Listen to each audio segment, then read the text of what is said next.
sorry, my hair was just styled today.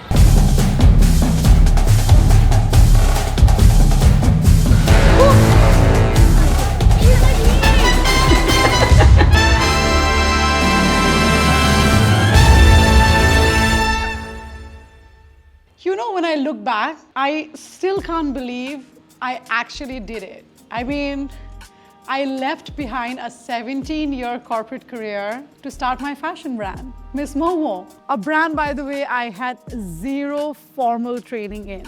Yes, I mean, if you ask me, I have always had a natural flair for styling, fashion, clothing, or outfits, and all of that sorts. But running a whole blown startup business, now that's a whole different beast. We'll make the sheet by the evening, so that I know which designs, and then let's keep finding out if we don't have fabric or something. Let's help Kiva. Okay, we'll see. Maybe because it's not my style. Yeah, sometimes I also struggle with that because it's not my style, it will be my customer's style. Why did you... 1 second. No, you come back, Ba.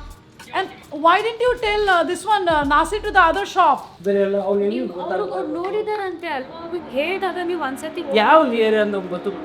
Quite frankly, Miss Momo didn't start with some grand business plan or strategy or anything on those lines. It started by chance. I remember one random day about 3.5 years ago, my husband Gautam, he told me his friend's neighbor was shutting down this huge garment factory in the outskirts of Bangalore, and inquired with my husband if he would want to go take a look and if he would want to invest and take over the factory. So he called me and he's like, hey Rini, I know you love clothes, so why don't you come over? Let's go see this factory. And I jumped right in, you know. And I don't know what came over me that day. While it was a shirt manufacturing factory, I remember the owner was called John, a gentleman. I have to say that. But when after about a few minutes of talking to John, I went up to him and I'm like, hey, do you mind if I just rent like a small corner, like even 200 square feet in your factory to experiment? I've always wanted to make clothes. Would you be okay with it? And he said yes without blinking. So I just quickly hired one fashion designer and one pattern master who was also going to stitch for me. So he was basically the pattern master, the cutting master, and a tailor all rolled into one, you know, because I didn't know what I was going to do with it. I didn't think of a name of the company, nothing. And I paid them, I remember, from my own savings for the first one or few months. So with that, I made my first 15 garments, you know, and all of them were for myself because I was experimenting. So I hadn't worn them, I didn't test them. I just packed those outfits and I went on a Euro trip. And everywhere I went, you know, Paris, London, Amsterdam, Barcelona, Ibiza, I wore all my own outfits and people complimented the clothes. I remember in Eiffel Tower, a lady walked up to me and said, I love what you're wearing. And that's when I knew, maybe, you know, just maybe, I had something here. And when I came back to India, like around 35 days later, I did a photo shoot, but not just any photo shoot, my friends. I didn't necessarily want only tall or fair or size 0 models. I wasn't looking for a specific type. I somehow wanted real women, you know? So I called my friends, my family, women of every size, age, skin tone, women who had never faced the camera before, but really had this interest in doing so. And nobody charged a rupee, and I'm forever grateful to the first 15 ambassadors of Miss Momo. I couldn't even pay them. I didn't have the money. I was only experimenting, like I said. But I promised them good photos, makeup, a day to feel beautiful and rekindle our beauty, you know, that we inherit straight when we come to this earth. And that's how it all began, with heart, not just hustle.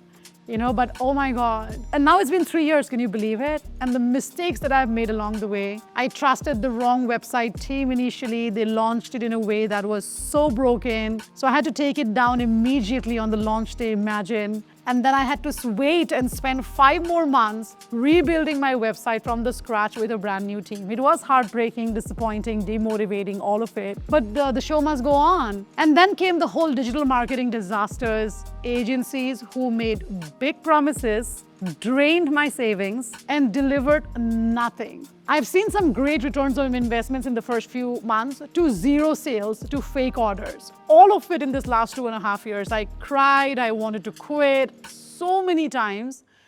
I wanna go home. But I don't know, something in me wouldn't let me shut down Miss Momo, you know. I was not even making a penny. I wasn't sustainable. I was just burning out my savings. I did take a break though, 2 years later, and I said, enough, Renima. Let me learn how to actually do this. Where is your business acumen? Businesses don't just run on passion, right?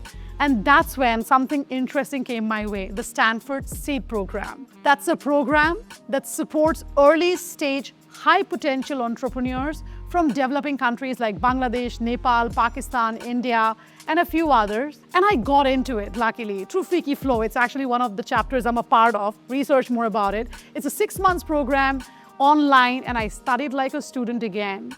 Business model canvases, your unit economics, customer personas, go-to-market strategies, unique value propositions, you know, everything that I was supposed to know and learn before I started the business. But I felt like such a fool, you know, while I was going through the course. I felt like a fool for starting a business I didn't fully even understand. But I also realized this is how you grow, by falling, isn't it? And standing up better. Yeah, I lost some money, but now Miss Momo is being rebuilt from the ground up. I know I'm 3 years into it, but this time we are rebuilding with systems, with strategy, and of course, my soul. So, madam, for me, requirement is there for tailoring, for hand embroidery and hand painting, and for beautician. 3 things. Actually, we are providing only basic tailoring, ma'am. That's fine, Like ma. What we 16. will do is we will train them. Then it is fine, ma'am. Because see, my job, what I am saying is, even if they don't know anything also, no, Shweta, it is fine. As long as they are sincere, no.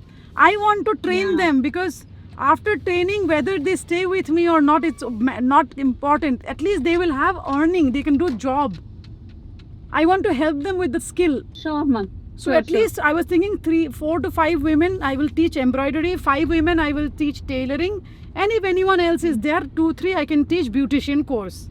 And once they learn, if they're learning properly, then my company only will offer job. If they like my company, they can do. If they want to apply somewhere else also, I will give certificate. They can apply somewhere else also. I will not force them to be with me. They should like, no. Yeah. But I want to provide this skill for my good karma also, and to help also, because I also come from very poor family. I made it with many people's help, so now I want to give back to society. And let me tell you, this brand is not just about clothes, you know. My brand was never just about clothes. It's honestly about women, primarily Indian women. It's about putting yourself first. That's my tagline, in fact, you first. Because as an Indian woman, most of us have been taught to put ourselves last, you know, after the husband, after the kids, after the in-laws, after the society, after everything basically. But no, not anymore. Because you know what? We matter. You matter. Your joy matters. Your self-worth matters.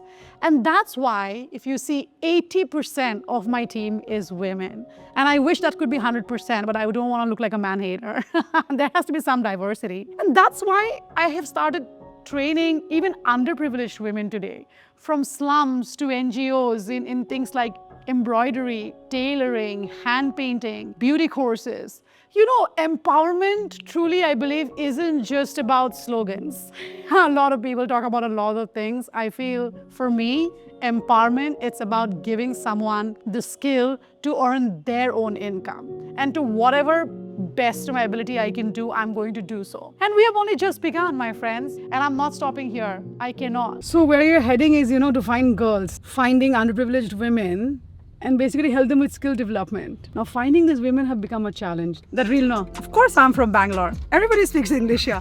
Of course, I'm from Bangalore. Even the vegetable vendor speaks English. Of course, I'm from Bangalore. Even the auto driver speaks English. Hand embroidery work is there. So I'm looking for people who I can help with work. And then I will employ them with good salary. Just, but you can't come with 5 minutes. You won't take a lot of I will time. take You like- can park that side. You can 1 hour, 2 hour, whenever you want. You take the vehicle. I've been trying to call NGOs and all those people and nobody is able to help me. So, you know, I have a embroidery master who is an expert, who has come all the way from Delhi. He's a full-time employee for me now. And I was thinking if I'm able to train a couple of girls, teach them the skill. Of course, I'll be paying them a monthly stipend even while they are learning for their food transportation and everything. And then convert them to full-time employees and make sure they earn good money so that they can support their families as well. But where are these girls, man? I waited good 3 months to find them through NGOs and other organizations, didn't work. So I've taken it upon myself now. So we have scouted the slum areas in and around my factory and we're going to go hunt for those girls now. No money.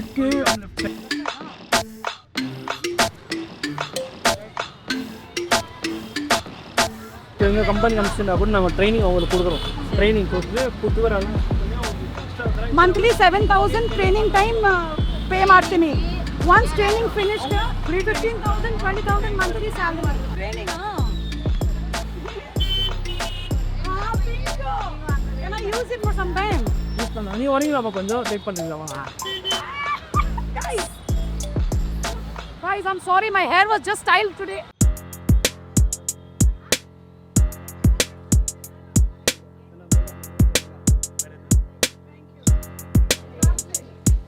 कोई मुझको ये बताए क्यों ये दूरी और मजबूरी, इस दुनिया की क्या स्टोरी, किसके हाथ में इसकी डोरी, राइट में बिल्डिंग आसमानों को छूरी, लेफ्ट में बच्ची भूखी सड़कों पे सोरी, कैसी ये मजबूरी, पैसा लेना है जरूरी, नहीं तो कैसे होगी पूरी तेरी सीना जोरी, लंबी गाड़ी जितनी किसकी खोली, आए चावल की खाली बोरी, एक पैसों से भरी पूरी, कैसी ये मजबूरी, हाँ बोलना இவ்வளோ தூரம் கூட்டு வந்துருக்காரு.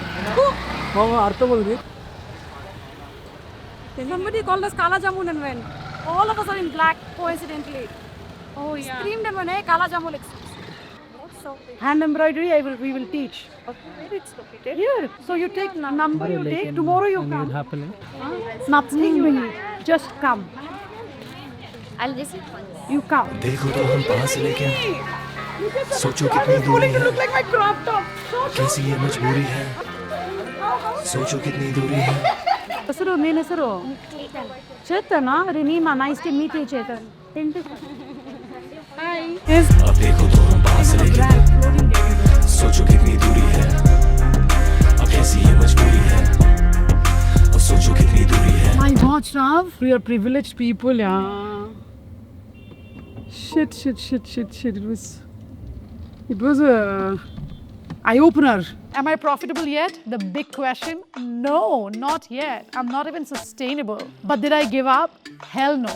I kept this brand running through word of mouth, through pop-ups, through custom orders, through personal grit, the biggest highlight, and a whole lot of belief that something big is coming my way.